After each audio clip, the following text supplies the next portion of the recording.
Boa tarde a todos.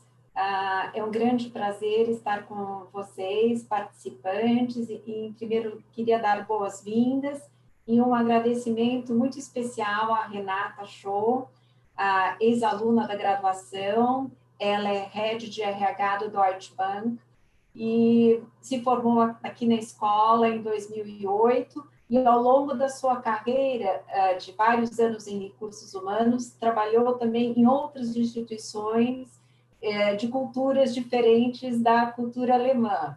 E eu queria, assim, salientar que esse é um evento que a gente faz com muita alegria em parceria com o professor Francisco Saraiva, que é o coordenador do Alumni, além de professor.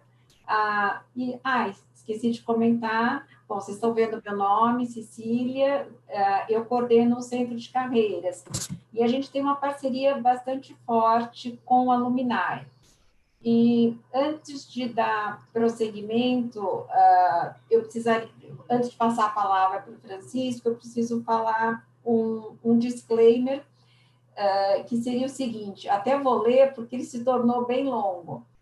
Seria o seguinte: as manifestações expressas pelos integrantes dos quadros AGV e pelos convidados que participam dos eventos e transmissões online representam exclusivamente as opiniões de nós, os autores, e não necessariamente a opinião institucional da AGV.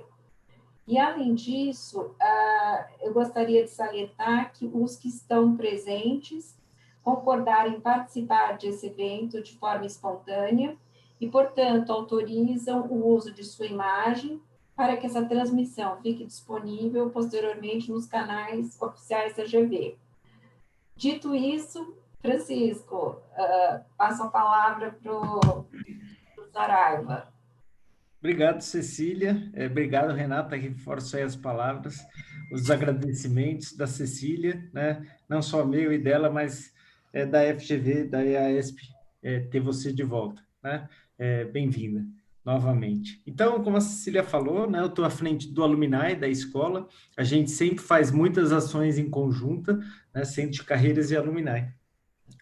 E aí vou falar bem rapidinho, o que eu queria falar para vocês é que nesse semestre a gente iniciou, e vai até o final do ano, pelo menos, uma campanha que chama Rede de Pertencimento e Rede de Acolhimento, né? Então, a gente quer promover eventos que tratem de networking, de liderança, eventos voltados à área profissional, mas mais do que isso, né, o Alumni ele quer também se colocar como uma rede de acolhimento.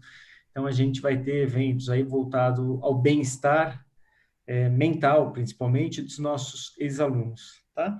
Então, bem-vindo, Renata, pode começar. Desculpa, eu vou passar para a Cecília, né? Agradecer também a presença de todos e coloco à disposição para a gente criar um Alumni cada vez mais forte. Então, pessoal, hoje o tema que é bem instigante é liderança remota. Se a gente pensar um pouquinho, alguns autores até mencionam que há 10, 15 anos isso já existia, mas é uma espécie de uma liderança, vamos supor, entre profissionais que estão em países diferentes, então, da matriz com filial, equipes de consultoria, ou mesmo de bancos que trabalham em conjunto, mas esse ano, depois que ocorreu toda essa grande mudança no nosso cenário com a pandemia, mudou tudo, né, Renata? Deixou de ser algo mais difuso, que era de um caráter assim, mais de falar lá para fora, e se tornou uma coisa bem local. E conversando com a Renata, a gente percebeu que o banco tem feito coisas muito interessantes em termos de liderança remota. Só para situar um pouco, para quem não conhece muito o Deutsche, é um banco múltiplo, global, que existe há mais de 100 anos. No Brasil, ele está desde 1911, e aqui no Brasil, as principais áreas de atuação, investment banking e corporate, que são áreas bem atrativas para os nossos alunos e ex-alunos. Então, vamos lá, Renata. Olha, queria fazer um comentário muito importante. Hoje, a gente quer que seja um evento muito, muito participativo. Então, por favor, sintam-se totalmente à vontade para enviar suas perguntas através do Q&A, que em seguida eu vou transmitir para a Renata. Então, é uma forma assim, de bate-papo que a gente acha que funciona bem e vai ser uma coisa gostosa e trocar ideias com pessoas que estejam passando por situações similares também. Então, eu vou começar só para aquecer, fazendo uma ou duas perguntas. Então, Renata, conta um pouquinho como que o banco decidiu aderir a esse trabalho remoto. Bom, Cecília, primeiro, boa noite. Muito obrigada pelo convite. Eu estou super honrada de ter sido convidada para voltar para a escola que eu me formei, que eu tenho tanto carinho. Francisco, obrigada pelas palavras também. Acho que eu preciso começar essa conversa falando sobre, acho, uma coisa básica, né? Problemas de conexão, quando a gente está falando, né, dessa questão de trabalho remoto. Então, a gente está aqui todo mundo tentando, né? A gente fez uns testes de conexão, espero que a minha conexão segure, mas, enfim, acho que faz parte a gente também se adaptar. Então, se acontecer qualquer coisa, eu dou um jeito e eu volto daqui a pouco. Eu queria muito agradecer de novo pelo convite, Cecília, e acho que dizer que eu não sei exatamente qual que é o público que está participando hoje, né, do webinário, então acho que as perguntas vão dizer muito, né, porque quando a gente fala de um tema como esse, né, da liderança, a gente pode tá falando do liderado, do próprio líder, e até mesmo do ponto de vista de uma organização. Eu tenho uma perspectiva do lado do RH, que eu acho que me dá uma visão institucional, também sou gestora, então me dá uma visão, eu posso dar uma visão também de como ter sido a minha experiência como gestora pessoalmente, dos gestores do banco em geral, e obviamente dos funcionários. Então, também espero que surjam perguntas, espero conseguir responder a todas, mas gosto desse formato mais de bate-papo, então fica o meu convite para todo mundo fazer as perguntas pelo chat. Sua pergunta foi quando, né, que o Deutsche entrou em trabalho remoto, né, Cecília? Isso. Tá. A gente conversou um pouquinho, né, quando a gente estava discutindo um pouco sobre o tema. Eu diria que o Deutsche foi um dos primeiros bancos que entrou nesse sistema de home office. Então, na verdade, desde o começo do ano, a gente sentiu já uma onda de uma possibilidade da gente ter que ter um trabalho remoto mais amplo. Então, o banco, desde fevereiro, começou a fazer testes de contingência, que a gente chama, né? Então, a gente simulou como é que esse banco operaria, tendo parte das pessoas de casa, parte das pessoas do escritório e parte das pessoas de um escritório de contingência, né? Esses testes foram feitos e teve um último teste que a gente fez o teste achando que todo mundo ia voltar. Foi numa segunda e numa terça-feira, a gente fez esse teste achando que todo mundo fosse voltar na quarta, só que na terça-feira o banco decidiu acionar esse programa. E acho que por mais que a gente tenha se preparado para isso, sem dúvida, a gente foi pego de surpresa como organização, os funcionários, o teste de repente virou realidade literalmente do dia para a noite. Então a gente entrou nesse esquema no começo de março. Então lá se vão já alguns meses em que eu me despedi da minha equipe no dia que eu fui embora, falando, acho que a gente se vê daqui a umas 2 semanas, mais ou menos, né? E depois, enfim, agora são meses e meses e continuamos ainda nesse esquema, sem muita previsão ainda de retorno. E, Renata, isso foi um movimento que aconteceu também no Deutsche como um todo, e startou lá fora, e como que foi isso? Pra você dar uma dimensão assim para a gente. Tá. Bom, esse cenário de pandemia, da magnitude como ele está sendo, ele de fato é algo inédito, acho que para qualquer organização, né? O Deutsche, por ser uma organização global, acho que a gente foi acompanhando exatamente a evolução da doença, né? Então, isso veio um movimento da Ásia, os primeiros escritórios que fecharam, e demorou, na verdade, para poder vir para o Ocidente, mas quando veio, o banco tomou a decisão de não esperar piorar a situação no país para poder tomar a decisão de mandar as pessoas para casa, né? A decisão do banco teve um determinado dia, que foi esse início, na segunda semana de março, se não me engano, dia 10 de março, em que o banco determinou que, globalmente, os funcionários deveriam, quem pudesse, trabalhar de casa, que foi quando a gente começou esse esquema. Então, acho que por trabalhar numa empresa global, que já vinha acompanhando esse movimento, né, já há um tempo, alguns meses, eu diria, o banco tomou essa decisão de fazer todo mundo trabalhar de casa, independentemente da localização. Enfim, e aí, histórias para contar de como é que foi essa adaptação, né, que vocês devem imaginar. Bom, acho que todo mundo viveu isso, que não foi simples.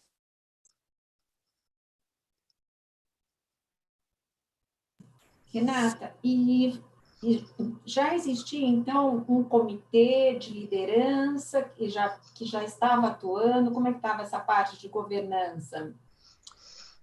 Cecília, o banco sempre teve o que a gente chama de comitê de uma gestão de contingência, na verdade, né? Então, numa situação, acho que ninguém nunca desenhou isso para ser uma pandemia, né? Mas o banco precisa ter uma estrutura tal que a gente precisa saber o que acontece e como a gente se comporta caso a gente tenha uma interrupção, né? Nas nossas, pode ser fisicamente falando, né? Então, em São Paulo, um pouco antes da pandemia, a gente teve um cenário, todo mundo deve lembrar, um dia que teve uma enchente terrível na cidade, em que as pessoas não circulavam.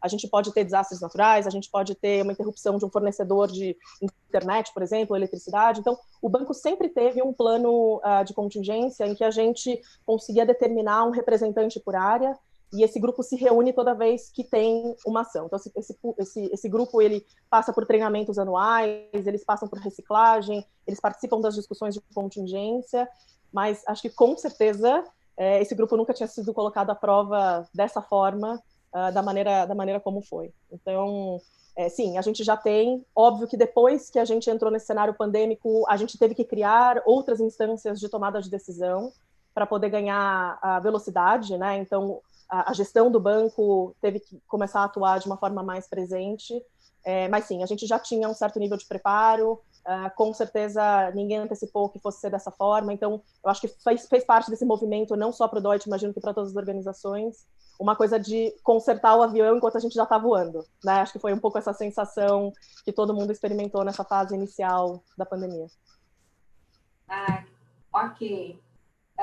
Renata, eu tenho uma pergunta aqui do Jaime, do Banco Itaú.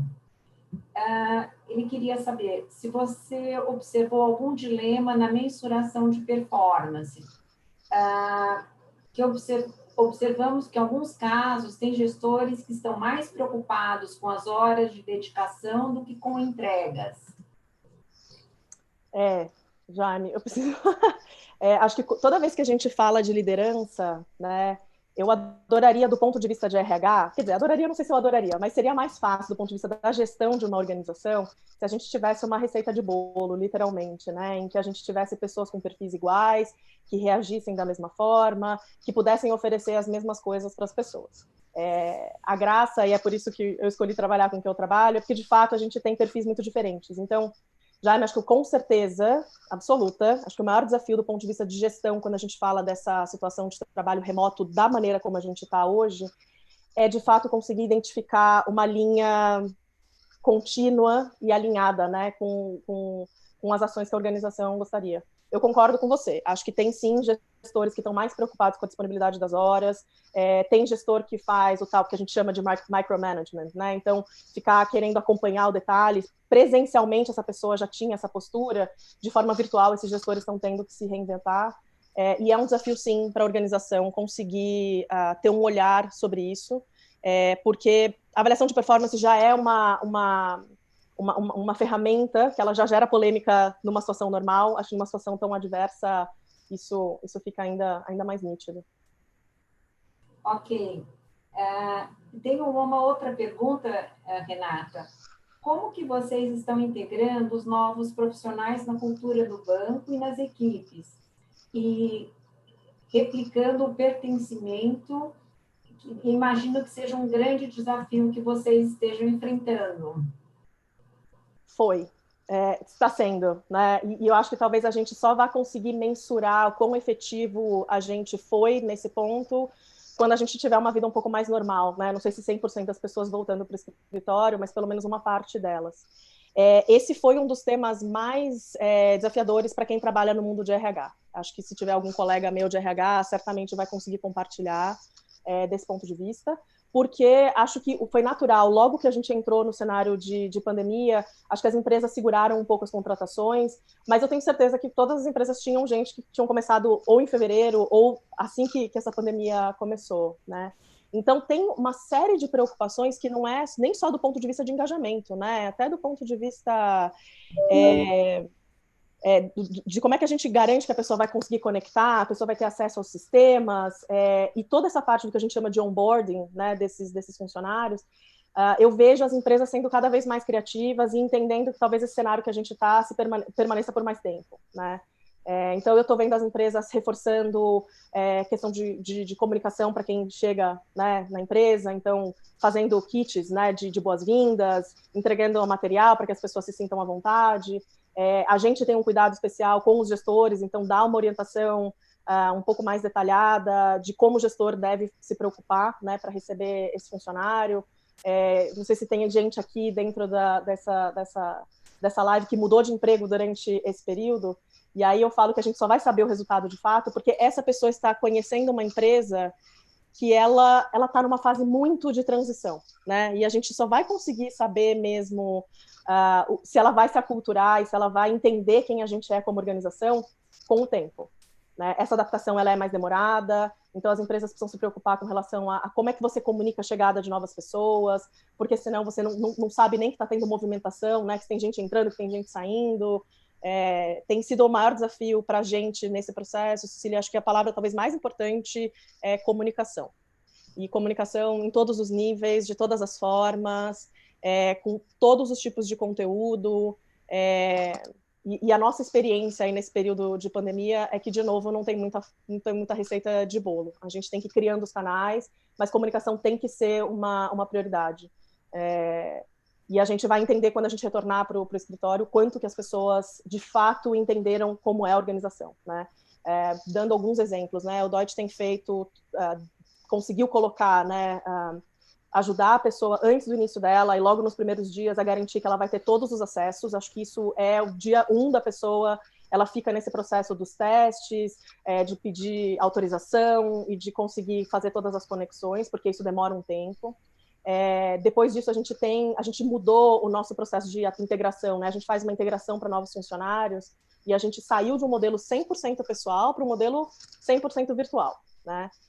E por si só isso já significa uma mudança. Então, se antes a gente conseguia fazer uma integração de um dia inteiro, né, ter uma pessoa, um grupo de pessoas, literalmente numa sala de reunião, fazendo o processo de integração de uma vez só, quando a gente vai para o mundo virtual, a gente precisa ter mais cuidado, porque é mais difícil reter a atenção das pessoas durante períodos muito longos, então a gente quebra essa integração de várias formas, a gente tenta respeitar um pouco mais, incluir os assuntos do distanciamento, né, de não estar presente no escritório, para ajudar com que a pessoa conheça um pouco mais da nossa realidade.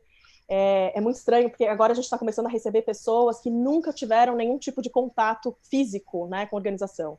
Eu diria que até mês passado, talvez, eu tivesse pessoas que já estão em processo com a gente há algum tempo. Então, essas pessoas ou chegaram a conhecer o gestor que está contratando pessoalmente, ou chegaram a fazer alguma entrevista no nosso prédio, e agora a gente começa a ter uma leva de pessoas que vão entrar que, de fato, nunca tiveram qualquer tipo de interação presencial, né? E a gente tem, inclusive, tentado buscar no perfil dos nossos candidatos pessoas que a gente sente que têm mais resiliência, que entendem esse momento, que são mais empáticas nesse cenário, porque elas vão ter que embarcar numa aventura. A gente faz o que dá para poder minimizar os impactos, mas falar que isso é 100% efetivo e que as pessoas não devem sentir diferença, eu vou tá mentindo. A gente quer promover cada vez mais conversas desse grupo novo com pessoas da gestão da empresa, para que elas também tenham contato com a presidente do banco, com o vice-presidente do banco, e a gente contato com o RH de alguma forma, para tentar aproximar essas pessoas das nossas realidades. Bacana. Eu acho que nós também, como instituição, a GV, a gente também passou por uma fase inicial de adaptação e, à medida que o tempo foi passando, a gente foi recebendo também treinamentos, conversas. Eu acho que isso está acontecendo em todas as instituições. E até eu tenho uma pergunta aqui, é da Valéria Tiveron. Ela trabalha na GV, no IBRE, que é o órgão que faz a pesquisa. todas as pesquisas dos índices que a GV publica, e ela é líder de uma equipe. E ela queria saber, Renata, como que fica a questão do acompanhamento da produtividade, do ponto de vista do coordenador, quando, no caso dos trabalhos serem mais intelectuais. Quer dizer, a pessoa está home office e é um trabalho bastante intelectual. Você deve ter gente em alguns setores que também, talvez de pesquisa. Como que você vê isso?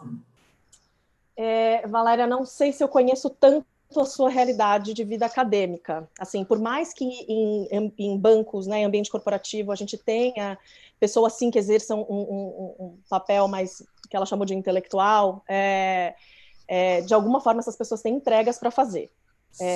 Eu acho que o viés talvez seja menos, ela falou que ela é gestora, né? Do ponto de vista de quem é gestor, Valéria, tem uma linha muito tênue, mas que eu acho que a gente consegue traçar, e aí fica o meu convite também, e a gente tem falado muito isso dentro do banco, né?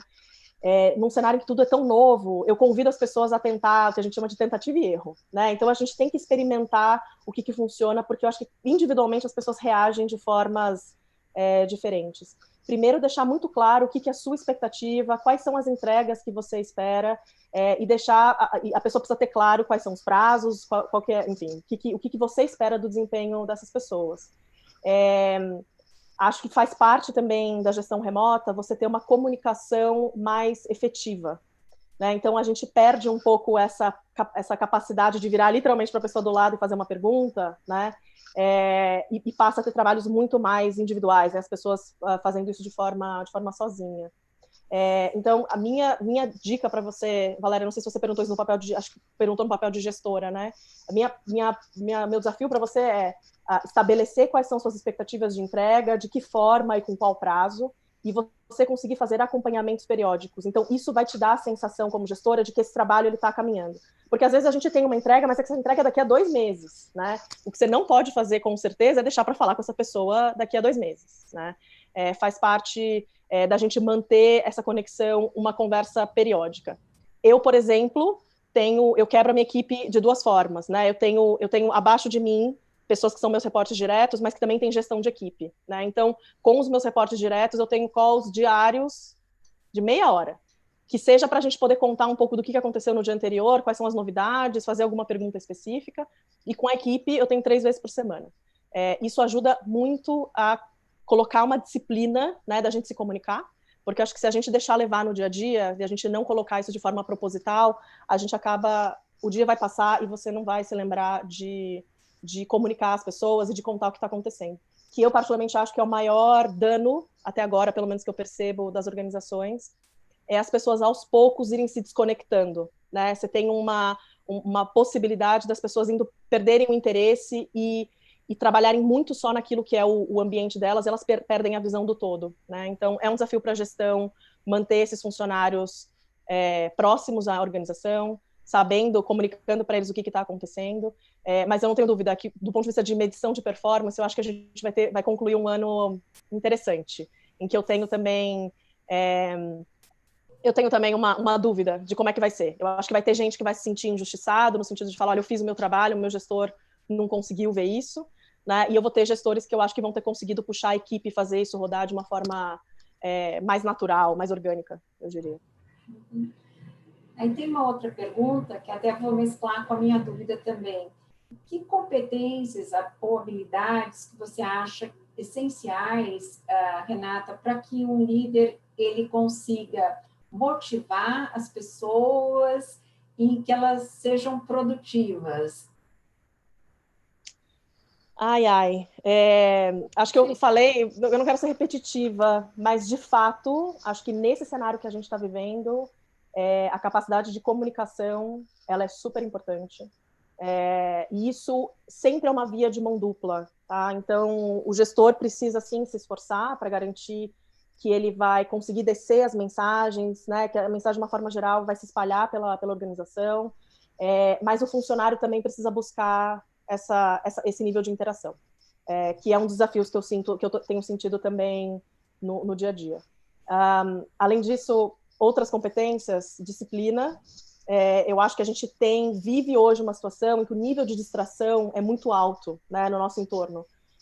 Quando a gente trabalha de casa, a gente tem as distrações do nosso dia a dia, da nossa rotina, da nossa casa. A gente pode ter distrações, televisão, celular, enfim. A gente acaba sendo instigado por outras coisas. Então, faz parte a gente ter essa disciplina, inclusive para o outro lado, né? Eu tenho escutado muito, e no banco a gente tem ficado atento a isso também, das pessoas que têm trabalhado muito mais do que trabalhavam quando estavam no escritório, né?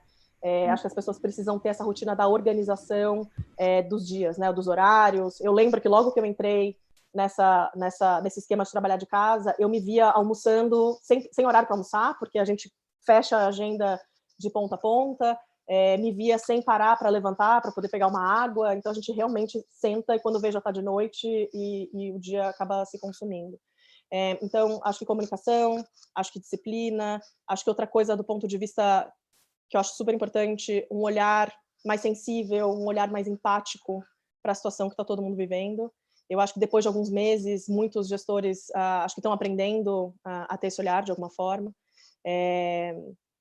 E se colocar no lugar do outro não significa achar que todo mundo tem a mesma experiência que a sua, né? Acho que talvez seja esse o toque mais importante que eu tenho para dar. Não é se está fácil para você, está fácil para outra pessoa, e nem o contrário, né?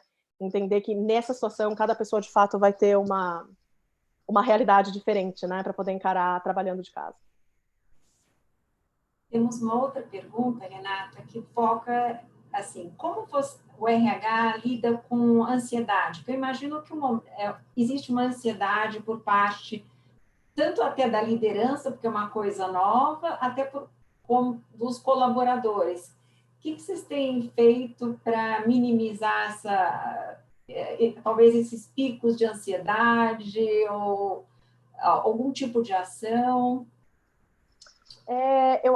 Essa pergunta tem uma particularidade, Cecília, porque eu acho que a gente tem empresas de perfis muito diferentes, né? O Jaime falou que trabalha no Itaú. Se quiser imaginar o que deve ser para o Itaú fazer a gestão de milhares e milhares de pessoas, né? Eu trabalho numa organização que tem um tamanho menor no Brasil, né? Não globalmente, mas no Brasil, que me permite ter um olhar um pouco mais quase que customizado, né? Dependendo do caso. Eu acho que as organizações hoje, elas têm condição de promover ações voltadas para a saúde mental. Acho que quem tem plano de saúde para oferecer, muitos dos planos de saúde têm investido em campanhas e melhorar a comunicação e contar mais para as pessoas que tipo de assistência, né, que esses planos de saúde podem oferecer. Quando a gente fala da ansiedade, a ansiedade acho que tem alguns lados, né? Você tem gente que fica doente por conta da ansiedade e isso é uma preocupação. Para isso, o gestor precisa estar próximo, né? Então, eu, como RH, não tenho capacidade, independentemente da minha empresa ter 100 pessoas ou ter milhares, eu não tenho capacidade de acompanhar todos os casos, né? É super importante que a organização conte para o gestor, que a organização tenha a expectativa de que o gestor acompanhe esses casos, que a empresa tenha canais para que as pessoas possam falar a respeito, né? Seja via RH, seja qualquer outro canal institucional, porque acho que a maior preocupação que a gente tem, Cecília, de fato, é como é que está a saúde mental dos nossos funcionários, né? A princípio, eu vejo tantas pessoas falando, nossa, eu estou me adaptando super bem, está tudo dando super certo, e eu já tive gente que me ligou e falou assim, Renata, não está tudo bem, mas na minha equipe está todo mundo falando que está tão bem que eu não me sinto nem à vontade de falar que não está, né? Então, para isso, a gente tem o acompanhamento, a gente tem que ter um olhar mais cuidadoso para esse funcionário e entender quais são as plataformas que a empresa tem para poder oferecer, né? E deixar a pessoa mais confortável. Tem um outro lado da ansiedade que ela é talvez inerente a esse cenário do que a gente está vivendo, né, Cecília? Que ela vai existir. Acho que está todo mundo muito ansioso para saber qual que é o próximo passo. Eu recebo diariamente a pergunta, quando que a gente volta? Mas e se eu não quiser voltar, eu preciso voltar? Né? Então, as ansiedades, elas são muito individuais, né? Cada um vai trazer o motivo do porquê que sente ansiedade. E aí, de novo, vem o papel da comunicação, né? Para que a organização consiga institucionalmente falar quais são as diretrizes, né? O que o banco está imaginando fazer. O banco mandou um e-mail, por exemplo, há um tempo atrás, falando, olha, a gente entende, a não ser que algo mude, a gente entende que a gente não vai voltar para trabalhar do escritório antes de setembro, que foi a data que a gente passou, né? Isso, de alguma forma, dá para a pessoa uma sensação de que ela tem um planejamento, porque ela sabe o que a empresa está pensando, né, como próximos passos. Ansiedade é a palavra, talvez, do momento, então acho que é um olhar atento mesmo a esse assunto, porque isso não vai desaparecer. E uma outra pergunta da Mariu: como lidar, Renata, na sua opinião, assim, com conflitos remotamente? É algo mais complicado? Porque, às vezes, as pessoas perdem um pouco o foco do que é essencial e priorizam aquilo que é talvez menor, isso pode gerar conflitos. Como que vocês têm feito?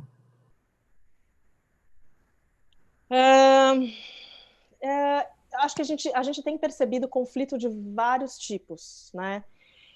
Conflitos de dia a dia, né, do que diz respeito à atividade diária, etc. O gestor, a gente confia que o gestor tem as ferramentas e a gente preparou os nossos gestores para esse momento também de cenário de pandemia. Os conflitos mais institucionais, os conflitos que de fato impactam, né, aquilo que é o trabalho do dia a dia, Cecília, eu particularmente vejo dentro do Deutsche uma preocupação institucional da liderança do banco de querer tratar desses assuntos de uma forma bastante firme. Porque eu concordo que a possibilidade disso desandar e disso de fato se tornar uma questão maior é grande, né? A gente acaba perdendo um pouco a noção, né, do tamanho dos problemas. Então, às vezes, coisas que são muito importantes não são enxergadas pelas pessoas. Isso a gente viveu no Deutsche. Então, uma mensagem que a gente entendeu que era super importante para as pessoas receberem, a gente sentiu que não reverberou, não ganhou a força que deveria ter ganhado. Isso é um problema. Assim como o contrário, questões pontuais e pequenas que, de repente, tomam uma proporção que você não consegue... que você não consegue nem entender o porquê que isso se tornou tão grande, né? Eu entendo que isso é uma questão da pandemia mesmo, tá? Das pessoas ficarem muito isoladas e muito preocupadas com o seu próprio mundo, né? Eu estou olhando para as coisas de uma forma muito pontual e estou perdendo a noção do todo. Então, acho que tem uma questão institucional, Maria, que você perguntou, que como organização, saber quais são os pontos que você pode escalar, quais são os canais que você tem para poder escalar qualquer problema que aconteça. O gestor precisa entrar num processo quase que incansável de construir confiança, né, com o time, com a organização, para que a gente consiga, de alguma forma, fazer essa gestão. Isso não vai sanar, mas eu acho que o banco precisa ter, a empresa precisa ter mecanismos de conseguir atuar de uma forma mais cirúrgica, né, toda vez que isso acontece. Maria, eu não sei se eu consegui responder a tua pergunta, se quiser me dar um exemplo específico, eu acho que me ajuda, porque essa pergunta é bastante ampla e eu acho que são diversas as alternativas ou as possibilidades de tratar isso. Ok. Tem uma pergunta do Pedro, ele queria saber, ele trabalha numa indústria automobilística, na área de projetos, e a questão, se você acha que pós-pandemia a performance será mais importante do que estar disponível um número X de horas no escritório. Até porque, dependendo do segmento, ele é mais regulado pelos sindicatos.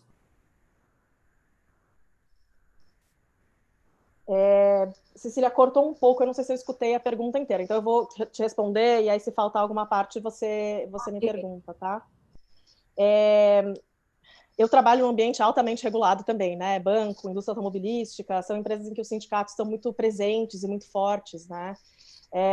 Então, acho que a gente tem que, como organização, se preocupar de saber que a gente tem desafios, ponto. Acho também que a gente tem que contar um pouco com a flexibilidade, e é quase que uma esperança, né, de que a gente tenha uma compreensão de que esse momento é um momento muito particular, né, que a gente está vivendo um momento muito específico e que o nível de exigência de adaptação, ela é constante, ela é diária de todo mundo envolvido, né, seja por parte do empregador, seja por parte do gestor, seja por parte do funcionário. Então, a gente recebe muito essa pergunta, né? No banco, por exemplo, bancos costumam ser ambientes muito tradicionais, né? Em que o trabalho remoto não era algo frequente. Eu recebo quase que diariamente essa pergunta, né? E o banco vai permitir que as pessoas trabalhem de casa, né? Eu acho que as pessoas conseguiram sentir um pouco o gosto, né?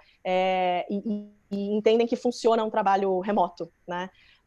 E é interessante ver que tem gestores que se adaptam, tem gestores que não se adaptam. E isso acaba forçando muito as equipes. Eu sinto que as equipes se sentem ansiosas quando percebem que tem um gestor um pouco mais resistente, né, a ter esse tipo de trabalho. Então, acho que é uma adaptação. Quando você fala da questão da performance, eu acho que gestores que costumam fazer uma gestão muito do dia a dia, muito no detalhe, esses gestores estão sofrendo mais para conseguir fazer a gestão das equipes. E esses gestores vão ter que se adaptar. Porque, de fato, eu não vou conseguir medir a performance de um funcionário porque eu estou vendo que essa pessoa está 100% do tempo conectado na tela do computador que eu acho que ela tem que estar conectada, porque eu perco esse controle. Acho que o que a gente está vivendo hoje, nesse cenário de pandemia, Cecília, ele não é exatamente o que a gente espera do mundo de home office, né? Eu acho que hoje a gente está numa situação em que 100%, quase 100% das pessoas estão na mesma situação, então é mais fácil gerar empatia. Agora, imagina num mundo em que você tinha 0% de trabalho remoto e, de repente, você quer implementar uma cultura de que as pessoas possam trabalhar 1, 2, 3 dias na semana de casa.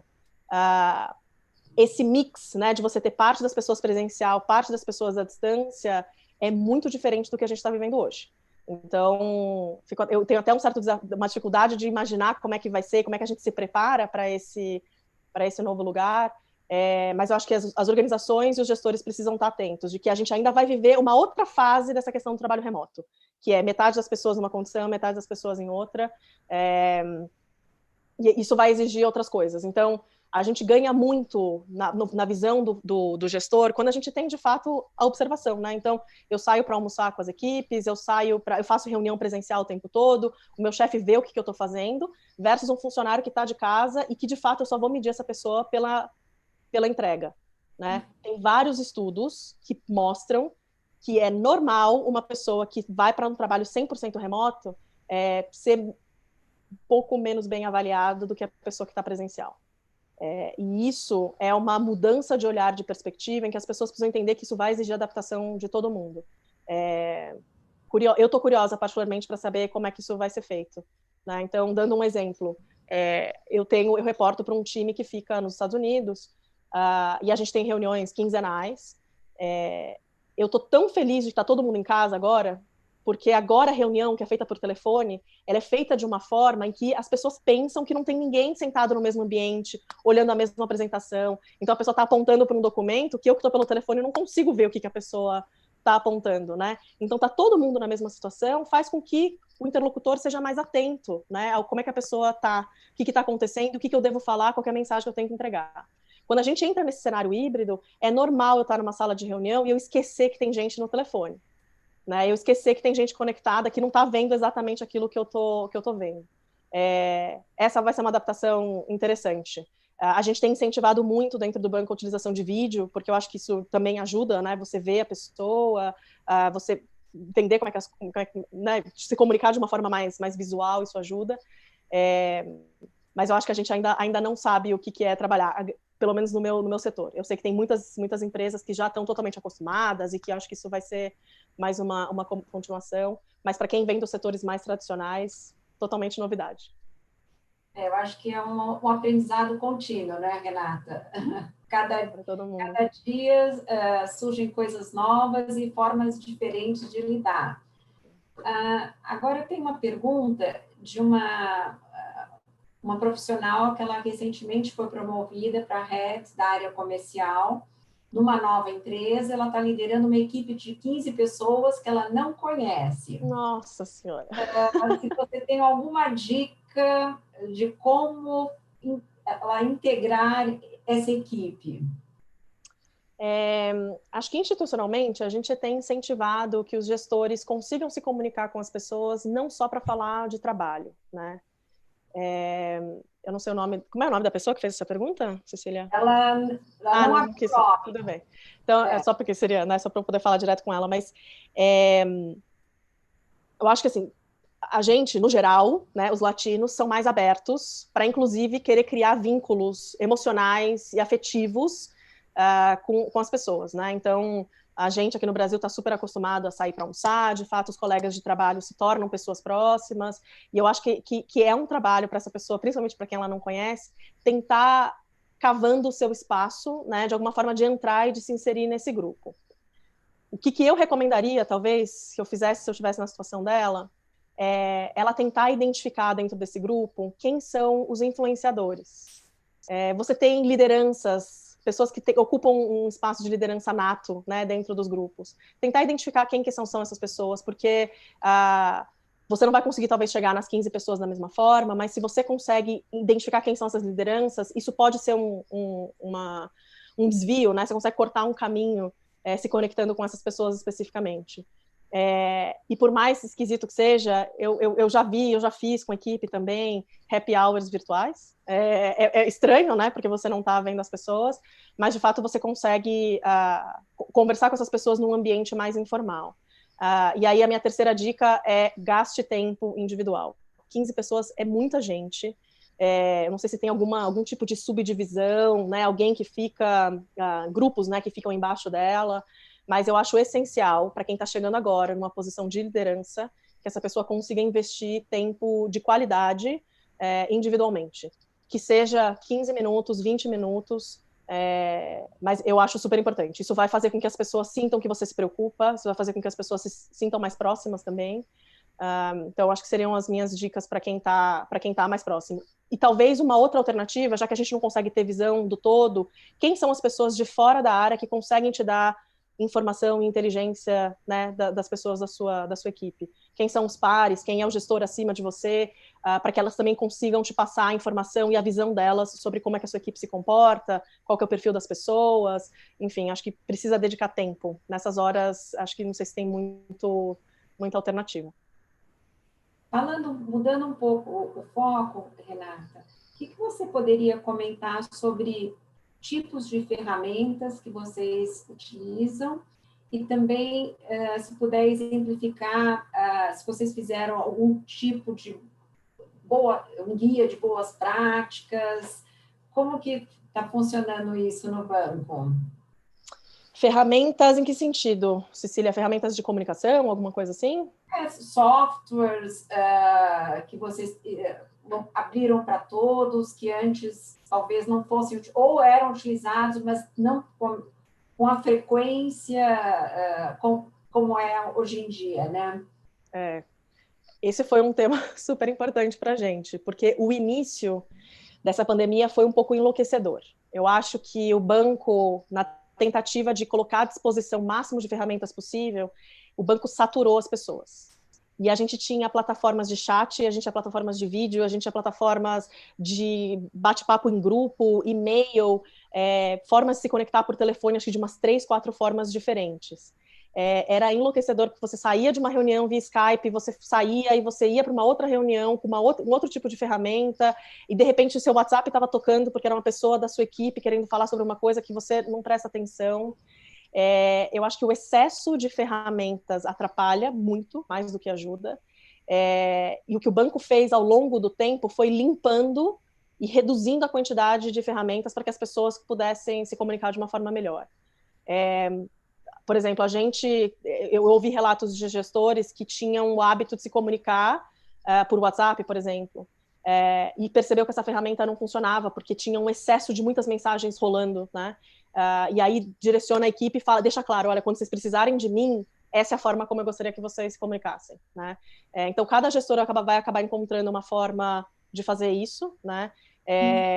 E eu acho que o gestor precisa ser claro, né, na intenção do que ele acha que é a melhor ferramenta para utilizar na comunicação. Eu sei que tem várias outras ferramentas que podem ser utilizadas para ajudar esse tipo de interação.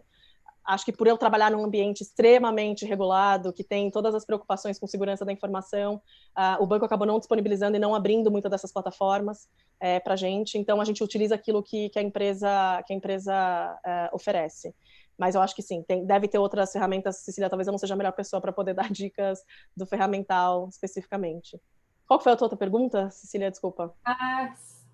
Se logo no início, vocês montaram algum guia de boas práticas, quer seja de comunicação ou até mesmo, entre aspas, etiqueta de comunicação, se houve alguma coisa nesse sentido, já que a gente está falando que a comunicação é essencial, né? Aí eu vou te falar, Cecília, não, porque acho que a gente não teve o tempo de se preparar nesse nível.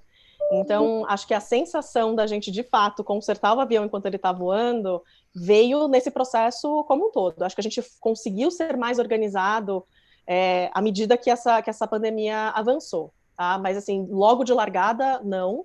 A gente conseguiu dar essa orientação para os funcionários e para os gestores à medida que o tempo foi caminhando. O que o banco fez, que eu acho que foi uma preocupação boa, é que a gente percebeu que as mensagens principais da gestão do banco não estavam chegando para os funcionários, né? Então tinha um distanciamento e tinha uma ineficiência nos nossos canais de comunicação.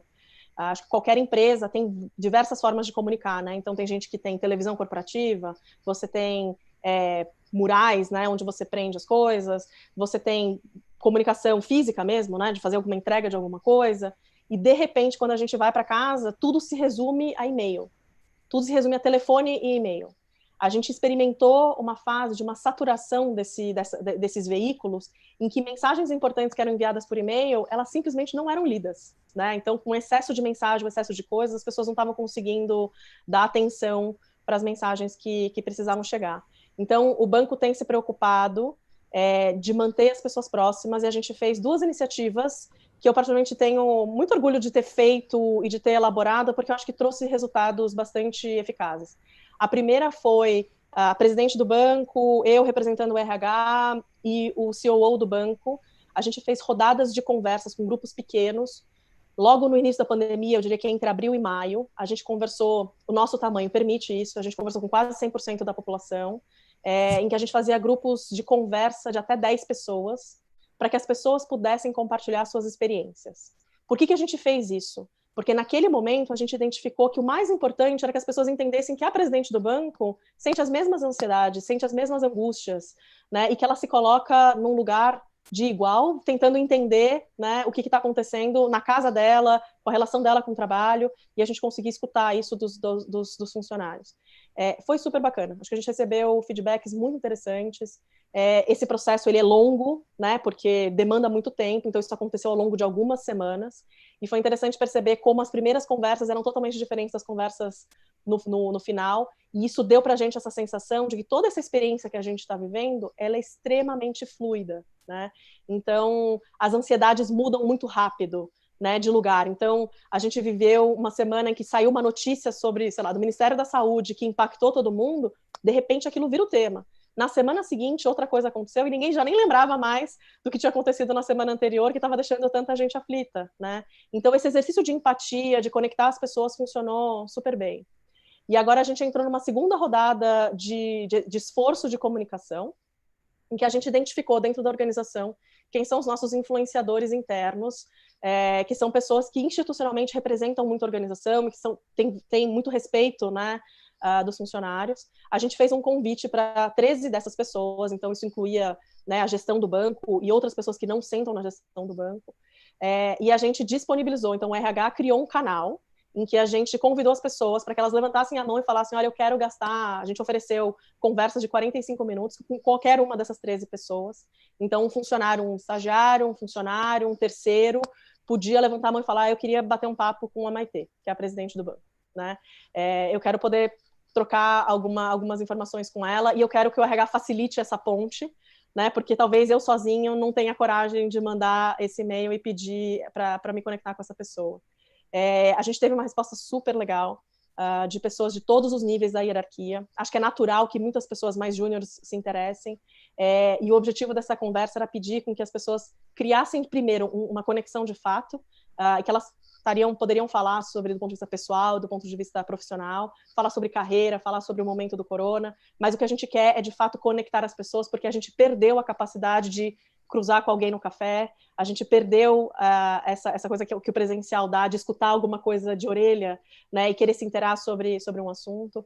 No final das contas, o que a gente quer é incentivar que as pessoas entendam que elas precisam ter um papel ativo para poder ir atrás das informações, e a gente tem pedido para as pessoas, mantenham-se antenadas, mantenham-se atualizadas do que está acontecendo com a organização, né, porque senão a gente vai acabar caindo nesse limbo, que eu acho que é uma coisa que todas as organizações têm que perseguir, de que a gente vai se focar simplesmente no meu trabalho, naquilo que eu tenho que fazer, com a meia dúzia de pessoas que influenciam o meu trabalho, e eu esqueço que tem outras áreas, que tem outros problemas acontecendo, que tem outras conquistas da organização acontecendo. Então, a gente tem que tentar criar essa conexão, esse laço.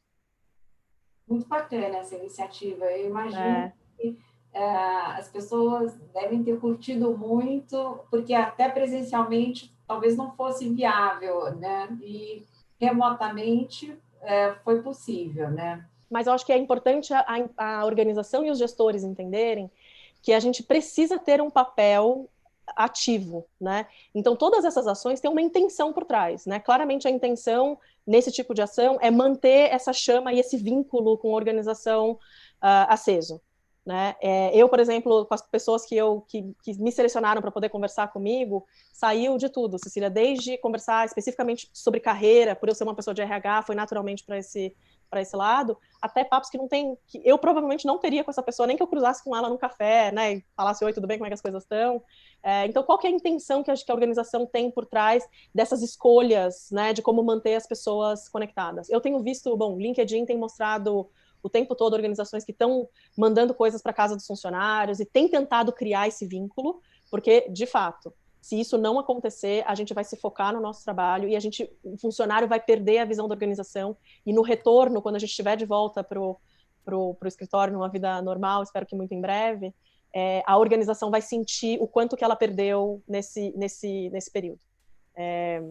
Então, acho que é uma coisa para ficar atento o tempo todo.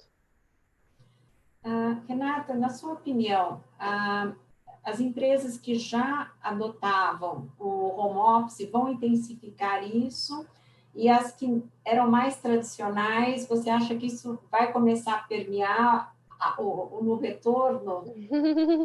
Acho que é um caminho sem volta, Cecília, honestamente, assim. Acho que as empresas que já faziam isso vai continuar, acho que isso está na cultura.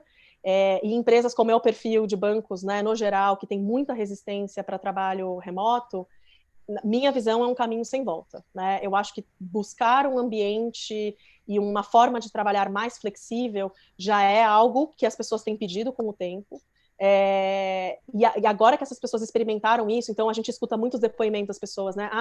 As 2, 3 horas que eu gastava por dia no trânsito, eu estou usando para dormir mais, eu estou usando para fazer uma atividade que eu não fazia, eu estou usando para gastar tempo com a minha família. Isso é uma conquista que eu acho que as pessoas vão sentir muito no momento que elas perderem. Então, sim, Cecília, acho que as organizações precisam se adaptar. Eu, sinceramente, acho que isso não é uma escolha. E se a organização escolher por ir por esse caminho, ela precisa saber que, no tempo, as pessoas vão procurar ambientes que deem um pouco mais de flexibilidade para elas no trabalho. O tipo de organização que eu trabalho, não imagino uma organização que vá trabalhar 100% remoto 100% do tempo, né? A gente está caminhando para um modelo híbrido, né, em que as pessoas tenham a flexibilidade, e eu espero, honestamente, que a nossa Justiça do Trabalho também entenda que isso é uma nova demanda, em que a gente consiga, do ponto de vista trabalhista, porque esse é um lado que o RH sempre se preocupa, né, que do ponto de vista trabalhista as empresas corram menos risco, né, e que a gente consiga, de uma forma correta e tranquila para todos os lados, formalizar esse novo jeito de trabalhar, né. E eu acho que os funcionários precisam conquistar esse espaço, eles precisam falar que isso é uma coisa que interessa, e as organizações precisam se desafiar e saber que elas vão ter que oferecer isso. Não são todas as posições, não são todas as organizações que vão conseguir oferecer, né?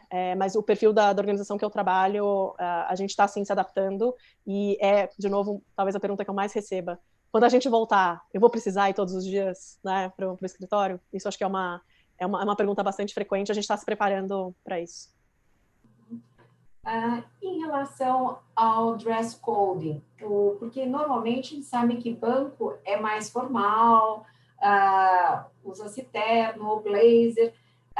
Depois que foi para o remoto, se passou algum tipo de dicas ou sugestões de como a pessoa se apresentar nessas reuniões, ou ficou livre, Renata? Eu acho que a gente não manteve o dress code, então não, as pessoas não precisam trabalhar de camisa, não precisam trabalhar de uma forma mais formal. O que a gente tem falado, eu ainda não recebi, não sei se resolveu talvez no ambiente, né, de cada área, mas eu ainda não recebi nenhuma reclamação formal, qualquer comentário formal de alguém que não esteja se comportando, né? Eu acho que talvez pelo ambiente que a gente trabalha já ser um ambiente que isso é um assunto importante, isso é tratada, né, a gente fala sobre isso na integração, isso é um assunto que é recorrente, a gente ainda não teve nenhum caso que a gente precisou fazer uma intervenção específica. O que a gente tem falado na integração de novos funcionários o dress code ele é importante porque quando você principalmente está, né, nesse ambiente de ligar a câmera, a pessoa está vendo você, né? E eu acho que você tem que se preocupar assim da forma como você se apresenta. Para quem trabalha com clientes e o cliente eventualmente tem esse contato via vídeo, eu acho que essas pessoas mantêm sim a preocupação do dress code, da aparência estarem mais em ordem. Mas esse é um tema, Cecília, que ele está sendo tão discutido, mesmo antes da pandemia, né? Em que eu vejo organizações muito tradicionais que estão revendo esse item, como se isso, de fato, isso não traduz a competência da pessoa, né? Uma pessoa não deixa de ser mais competente por conta disso. Onde que está o gap nesse aspecto é porque a gente lida com expectativas diferentes, né? Então, se eu tenho um cliente e esse cliente tem a expectativa de encontrar uma pessoa que vai me vender algum produto, alguma coisa assim, de uma forma mais formal, essa pessoa pode, sim, se chocar. E eu acho que a organização tem que estar preocupada com isso, né? De como você é visto para fora e como você é visto para dentro, né? Então, é um ponto super interessante. Eu já vi pessoas, então é até engraçado, homens, principalmente no começo, né, que acho que isso fica mais evidente, independente de ser homem, talvez pessoas de cabelo mais curto, no decorrer, né, da pandemia, a gente via que as pessoas estavam mudando o estilo, porque não estavam indo no salão, não estavam indo cortar o cabelo, tudo isso acho que foi uma coisa que as pessoas foram se adaptando ao longo do tempo, assim, eu não percebi nada específico com relação a esse tema, Cecília, mas talvez se a pergunta surgiu é porque deve ter, né, alguma situação mais específica. Talvez vocês na faculdade, né, os alunos, quando vão assistir a aula, sei lá, qual é a condição, né, que vocês encontram as pessoas. Acho que com certeza eles vão cada vez mais já ir vestidos de uma forma informal e isso acho que vai acentuando, né? Eu imagino que sim. Mudando um pouco de foco, você acha que é possível fazer algum tipo de... Ou vocês pensam em fazer, ou você acha que é viável fazer algum tipo de pesquisa de engajamento em ano, assim, um ano tão atípico como esse de pandemia? E o banco, inclusive, não mudou o calendário por conta disso. Para mim foi uma surpresa, vou ser bem sincera, que eu achei que nesse cenário pandêmico o banco pudesse postergar a pesquisa de clima que a gente faz a cada 18 meses, mais ou menos. O banco manteve, acho que muito, inclusive nessa toada, eu acho que todo mundo viveu isso, né? Logo que a gente entrou nessa questão da pandemia, acho que todo mundo achou que a gente fosse ficar algumas semanas, questão de 1, 2 meses no máximo nessa situação. Acho que quando as organizações entenderam que esse período ia se estender, vida voltou ao normal. E eu acho que esse termômetro, né, para saber como é que as pessoas estão, como é que a organização está, precisa ser feito, Cecília, porque a gente perdeu, isso inclusive dentro das equipes, né? Eu perdi a capacidade de encontrar uma pessoa da minha equipe e perceber que ela está mais séria, perceber que ela está mais chateada, que talvez eventualmente alguma coisa tenha acontecido. A gente perde essa sensibilidade. E aí, olhando isso institucionalmente, isso aumenta ainda mais, né? Então, o banco fez a pesquisa de clima completa, então aquelas que tem 60 perguntas, que fala de diversos temas, etc. Isso a gente concluiu, inclusive, o resultado deve sair em breve. Estou curiosa para saber o que mudou, né, nesse período. Mas o banco também fez aqui os pulse survey, que a gente chama, né, que são as pesquisas mais pontuais, para poder medir algum assunto específico. Então, pouco tempo depois da pandemia, o banco fez uma pesquisa para saber se as pessoas tinham se adaptado ao ambiente de trabalho, se elas gostariam de se manter nessa questão de home office. O banco tem feito pesquisas pontuais para poder, literalmente, é uma medição de temperatura, né, Cecília, para dar um pouco de norte para a organização, de para onde que a gente está indo. Eu, particularmente, acho super importante. para que a gente também, a organização não trabalhe remando contra a maré, quando na verdade às vezes já tem até um direcionamento mais claro de para onde que essa organização tem que ir, né? Nessas horas, brincar de bola de cristal não funciona.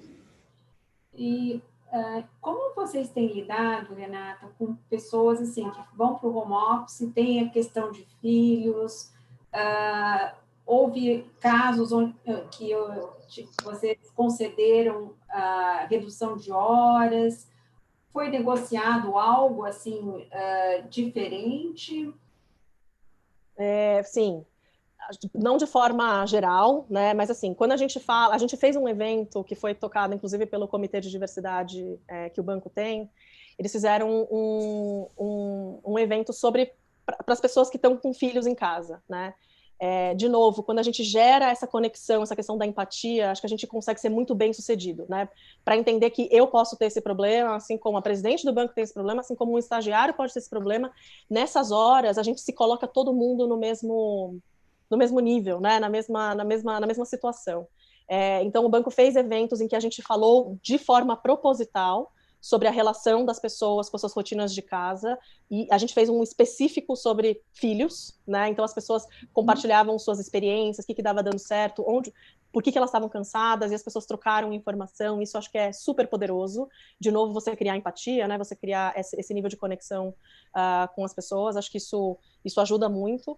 E a gente teve pontualmente, eu tive alguns gestores, eu vou contar um caso, né? De uma pessoa que me ligou e fez assim: Renata, tô achando super estranho, um cara que era um super performer no meu time, ele tá difícil, eu tô sentindo que as entregas dele não estão saindo, eu tô sentindo que o nível de energia dele tá muito baixo, o que será que aconteceu, né?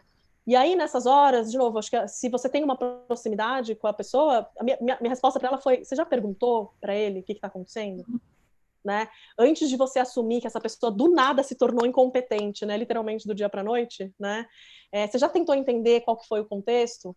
E eu falei, eu encorajo, incentivo que você tenha uma conversa, obviamente sem entrar muito na vida, porque às vezes a pessoa não vai querer abrir, mas acho importante você falar: olha, eu tô te sentindo mais conectado. Ela falava que tinha dificuldade às vezes de ligar, que ele não atendia, e que demorava para retornar, e que ela percebia que ele estava offline, né, né, porque a gente consegue observar isso às vezes. Eu falei, menos com um tom de vigilância, né, para falar: olha, você não estava conectado das 3 às 4 da tarde, né, mas perguntar como é que está a rotina da pessoa, ela está conseguindo se adaptar? E aí, numa conversa de 15 minutos, essa gestora facilmente identificou que tinha, de fato, uma questão da rotina da vida do filho, que estava impactando a vida dele, e que foi feito um ajuste. Então, fulano, você precisa, terças e quintas, ou qualquer dia que seja, né, que nesse horário você precisa de uma brecha para poder dar atenção para o teu filho nessa situação, conceda esse tempo. Né? Desde que isso seja comunicado. Eu falei, na verdade, é super bom que a pessoa consiga vir direto para o gestor e abrir isso, né? Olha, eu estou com essa dificuldade, consigo um pouco de flexibilidade nessa situação, mas eu vou compensar dessa forma. Enfim, essa conversa foi feita. A gente não teve pedido de ninguém para redução de jornada, e o banco, espero que permaneça dessa forma, também não teve que tomar essa decisão de proativamente reduzir a jornada de ninguém. Então, isso não foi feito, mas a flexibilidade, com certeza.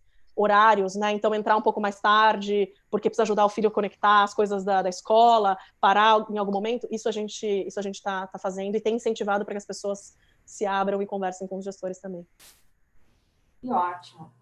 Já estamos quase terminando. Então, Renata, como que você vê assim, os próximos passos? Acho que vocês já estão pensando como que vai ser esse retorno. Isso você já está sendo discutido internamente? O Deutsche, por ter uma cultura alemã, né, é uma organização que tem o planejamento no DNA, né? Então, eu brinco que o Deutsche planeja o retorno desde o primeiro dia que a gente saiu do escritório. Né? Então, muito pouco tempo depois que o banco decretou que as pessoas deveriam trabalhar de casa, o banco já começou a se organizar com relação ao retorno. Acho que tem, de novo, a gente lida com um cenário em que tudo que a gente lida é muito incerto, né? A gente tem até dúvidas se os dados oficiais que a gente tem, a gente pode ou não confiar. A gente tem as incertezas individuais, né? As pessoas que estão loucas para voltar para o trabalho, e as pessoas que estão no oposto, né? Ou porque tem algum tipo de medo, algum tipo de receio, porque moram com uma pessoa que não quer colocar em risco. Eu tenho todos os casos, Cecília, que você pode imaginar, né? Então, Nesse momento, quando o banco fala do retorno, algumas palavrinhas mágicas, né? Os protocolos. Então, o banco já tem... A gente começou chamando de cartilha, né? Hoje eu quase acho que é um livro, né? Porque, de fato, a gente começa a rechear essa cartilha com uma série de informações para poder dar segurança, talvez isso seja mais importante. O objetivo do banco é dar a segurança para o funcionário de que a gente não está, quando a gente tomar essa decisão, porque a gente ainda não tomou, retornar por qualquer razão, né? A gente quer poder mostrar para a pessoa que a gente está retornando de uma forma organizada, né? Então, a gente tem se preparado, sim, para esse retorno. Esse retorno ele vai ser em fases, então não vai ter um retorno de 100% das pessoas de uma única vez. Essas pessoas elas vão retornar de forma faseada e, o mais importante, essas pessoas vão retornar, pelo menos nesse início, de forma voluntária. A gente não está forçando as pessoas a retornar quando elas não se sentem à vontade. Então, são alguns cuidados que a gente está tendo, né? Os protocolos, o retorno de forma faseada e o retorno de forma voluntária, levando em consideração, sem esquecer, não é levantar a mão e falar, eu quero voltar porque eu quero voltar, né? A gente ainda precisa ter um ambiente muito preservado, evitando ao máximo o contágio interno. Então, o banco está levando em consideração aquilo que é a nossa necessidade institucional, para poder definir quem são as pessoas que vão voltar nessas ondas. Mas se tem alguém que eu gostaria que voltasse, porque eu acho que a atividade presencial, estar presencialmente faz diferença, e essa pessoa não quiser, essa pessoa não retorna. A gente tem tomado esse cuidado.